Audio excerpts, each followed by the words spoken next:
Hello friend, welcome to ITI help YouTube channel. তো আজ থেকে এই চ্যানেলের আমাদের নতুন কোর্স শুরু হচ্ছে। কি না, যে প্রতিদিন রাত 10টা থেকে আমরা কিছুদিন এএলপির কিছু পিআইকিউ করলাম, কিছু ট্রেড এর কোশ্চেন প্র্যাকটিস করলাম, বা কোনো দিন আমরা ধরো একটা পিআইকিউ সেট নিয়ে পরীক্ষা দিচ্ছি, সেটার একটা অ্যানালাইসিস করলাম। তো এরকম ধরনের বিভিন্ন হতে হবে। যারা এএলপি নিয়ে প্রিপারেশান নিচ্ছ তারা এই চ্যানেলের সঙ্গে যুক্ত হতে পারো।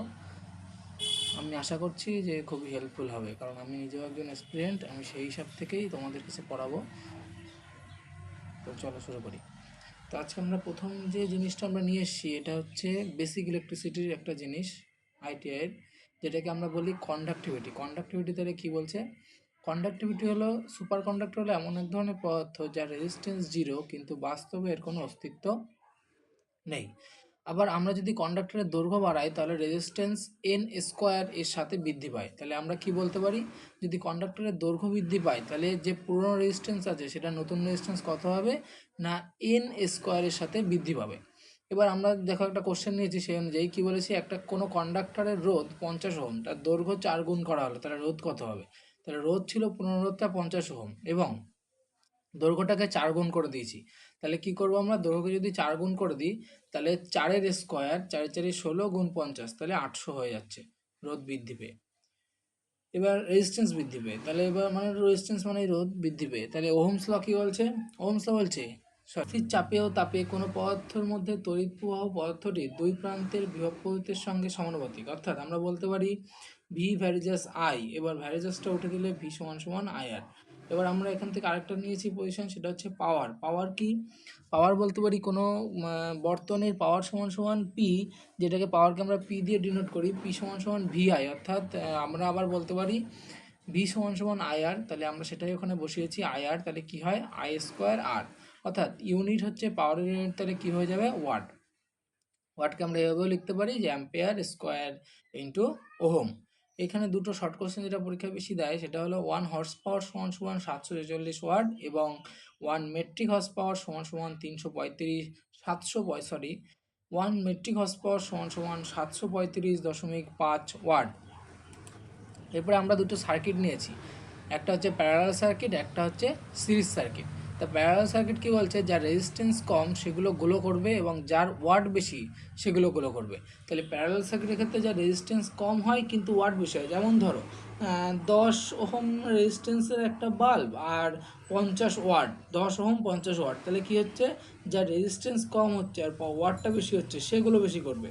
কিন্তু প্যারালাল সার্কিটের ক্ষেত্রে কারেন্ট সবসময় উচ্চ রোধযুক্ত স্থান থেকে নিম্ন রোধের ক্ষেত্রে প্রবাহিত হয় এবং কারেন্টের যে দিক থাকে সেটাকে সবসময় বলা হয় ইলেকট্রন যেদিকে প্রবাহিত হয় তার বিপরীতে। অর্থাৎ প্যারালাল সার্কিটের ইকুয়েশন কী হতে পারে, তাহলে 1/r ইকুইভ্যালেন্ট সমান সমান 1/r plus 1/r2 plus 1/r3। এক্ষেত্রে আমি যদি টোটাল ভোল্টেজও বের করি তাহলেও একই হবে, কী হবে না 1/v ইকুইভ্যালেন্ট সমান সমান 1/v1 plus 1/v2 plus 1/v3।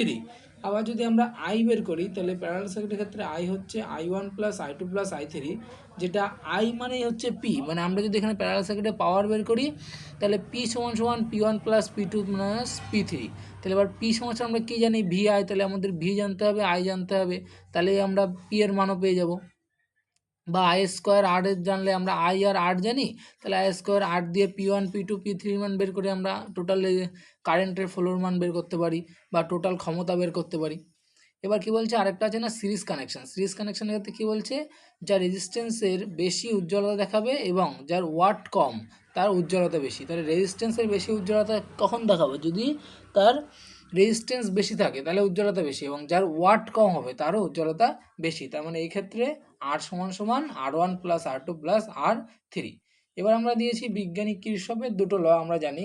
তড়িৎ পরিবহনের ক্ষেত্রে বিজ্ঞানী কির্শফের দুটো ল বলেছেন। কি বলেছেন তিনি, না ওনার প্রথম ল হচ্ছে কির্শফ কারেন্ট ল, মানে তড়িৎ প্রবাহের লকে আমরা বলি প্রথম ল, এবং ভোল্টেজ নিয়ে তিনি একটি ল নিয়েছেন, সেটাকে আমরা বলি সেকেন্ড ল। তাহলে প্রথম ল কী বলছে, বিজ্ঞানী কির্শফের প্রথম ল পরিচিত, তিনি বলছেন কোনো বৈদ্যুতিক বর্তনীর সংযোগ বিন্দু বা নোডে মিলিত হওয়া তড়িৎ প্রবাহ গুলোর বীজগাণিতিক সমষ্টি শূন্য হয়। তাহলে আমরা এখানে ছবিতে দেখেছি কি না, যখন এখান থেকে I1 ফলো হচ্ছে, এদিক থেকে I2 ফলো হচ্ছে, এখানে আমার চিহ্নটা ভুল হয়ে গেছে, চিহ্নটা এদিকে হবে, মানে আমি বলতে চাচ্ছি চারটে দিক থেকে যখন একটা তড়িৎ একটা নির্দিষ্ট নোড বা বিন্দুতে একটা লুপে এসে মিলিত হয়, তখন এই পজিশনে আসলে এদের মধ্যবর্তী তড়িৎ সবসময় শূন্য হয়। তাহলে I1 plus I2 plus I3 সমান সমান শূন্য, এটাই আমরা বলতে পারি। তারপর সেকেন্ডটা থেকে কি বলছে না, সেকেন্ডটা বলছে কোনো বর্ধবর্তনী বা লুপের প্রতিটি রোধ এবং তাদের মধ্য দিয়ে প্রতিষ্ঠিত তড়িৎ প্রবাহের গুণফলের বীজগাণিতিক সমষ্টি ওই বদ্ধ লুপের অন্তর্ভুক্ত মোট তড়িৎচালক বল বা ভোল্টেজের সমষ্টির সমান। মানে কি বলছে, কোনো একটা বদ্ধ লুপের প্রতিটি রোধ এবং তাদের মধ্য দিয়ে প্রবাহিত তড়িতের যে বীজগাণিতিক সমষ্টি, সেটা ওই বদ্ধ লুপের অন্তর্ভুক্ত মোট তড়িৎচালক বল বা ভোল্টেজের সমান হবে। তার মানে V1 plus one by R1 সমান সমান V2 plus one by R2। তাহলে এটা হচ্ছে বিজ্ঞানী কিরশফের কারেন্ট ল বা ভোল্টেজ ল। এগুলো হচ্ছে আমাদের সাধারণত ইয়েতে ITIতে ডাইরেক্ট হয়তো এরকম থাকে না, মানে ILP CBD 2তে ট্রেডে, কিন্তু আমাদের এগুলো না জানলে আমরা পরবর্তীতে বেসিক ইলেকট্রিসিটি যদি ঠিকভাবে না জানি, অন্য চ্যাপ্টার পড়তে অসুবিধা হবে। তো এই লাস্ট আমি একটা নিয়ে এসেছি, এইখান থেকে পরীক্ষায় একটা বা দুটো কোশ্চেন অবশ্যই দেবে, যেটা হচ্ছে কালার কোড অফ রেজিস্ট্যান্সে এরকম রেজিস্ট্যান্সের বিভিন্ন ছবি দিয়ে দেয়, দিয়ে আমাদের কালার কোড তৈরি করতে বলে। তাই এখানে একটা সূত্র আছে, কী সূত্র না, BB Roy Great Britain very good wife. তাহলে কি লিখি, লেখো BB Roy a great Britain very good wife, যেখানে বি মানে হচ্ছে ব্ল্যাক, বি মানে ব্রাউন, রেড মানে আর মানে রেড, ও মানে অরেঞ্জ, ওয়াই হচ্ছে ইয়েলো, গ্রিন হচ্ছে জি, বিতে বোঝায় ব্লু, ভিতে ভায়োলেট, জিতে গ্রে, ডব্লিউতে হোয়াইট। তাহলে আমি সূত্রটা কি বললাম, B B Roy a great Britain very good wife. তাহলে পজ করে তোমরা লিখে নিতে পারো। আর একটা জিনিস যেটা, এই যে রেজিস্ট্যান্সের ছবিটা আমরা নিয়েছি, এই প্রথম তিনটের মান, প্রথম দুটোর মানকে আমরা এক জায়গায় লিখি, এইটাকে 10 পাওয়ারে লিখি, 3 নম্বরের মানটাকে আমরা 10 পাওয়ারে লিখবো, আর এই মানটা হচ্ছে এই যে তিনটে মান, গোল্ড, সিলভার বা কোনো কালার না থাকলে, এক্ষেত্রে যেহেতু গোল্ড আছে, তাহলে এইটার মান যদি আমরা ধরি, তাহলে প্রথমটা কি ব্রাউন, তার মানে 1, তারপরেরটা কি ধরি আমরা ব্লু, তাহলে 6, তাহলে কী হবে 16, মানে 16 ইন্টু এটা কত, এটা যদি আবার ব্রাউন ধরি তোমার 10⁻1, তাহলে ইন্টু 10⁻1, তারপরে কি লাস্টে গোল্ড, মানে প্লাস মাইনাস 5%। এটা হচ্ছে এইটার রেজিস্ট্যান্স। তাহলে এখানে কিছু ছবি আছে, তাহলে এইগুলোকে যদি আমরা একটু জুম করি, তাহলে এবার তোমরা দেখো এখান থেকে এই ছবিটা বলো, তাহলে এই ছবিটা কি হবে, প্রথমে কি রেড, তাহলে রেডের কত 2, তারপর ব্রাউনের কত 1, তাহলে 21 ইন্টু আবার রেড, তাহলে 10⁻, কত হবে না 2, প্লাস মাইনাস লাস্টে আছে কি দেখো, লাস্টে আমি কি দেখলাম, এটাকে আমরা কি বলতে পারি, গোল্ড, সিলভার, নো কালার।